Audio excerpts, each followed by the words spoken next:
In today's video, I'm going to teach you how to resubscribe an unsubscribed contact in Constant Contact. Resubscribing someone in Constant Contact is a permission-based process designed to protect your audience and keep your account compliant. You can't add someone back yourself once they've opted out. Instead, you'll trigger a confirmation email so they can choose to opt in again. I'll walk you through the flow and share tips to make sure the confirmation lands and gets clicked. Start by signing into your Constant Contact account. Make sure you're using an account with permission to manage contacts. If your organization uses multi-factor authentication, have your verification method ready so you can get right in without delays. Next, head to the Contacts section. You'll find it in the main navigation. This is your hub for lists, segments, and individual profiles. From here, you can see at a glance who's active, unsubscribed, or awaiting confirmation. Use the search bar to find the unsubscribed contact.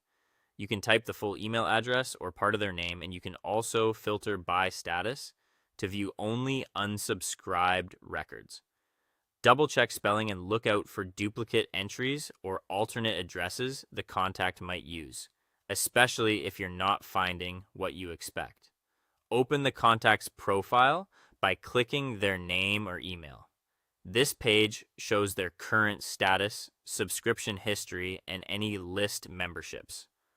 Confirm that the email listed is the one they want to use and review the activity timeline to understand when and why they unsubscribed. It's a good moment to make sure you still have express permission to reach out. If available, choose the resubscribe or permission request option. This typically appears as resubscribe or send permission request. When you select it, Constant Contact sends a confirmation email to that address. The message asks the contact to actively confirm they want to hear from you again. This safeguards deliverability and keeps your account in line with anti-spam rules. If you don't see the option, it may be restricted by the contact status or your account permissions. Finally, ask the contact to confirm their resubscription through the email they receive.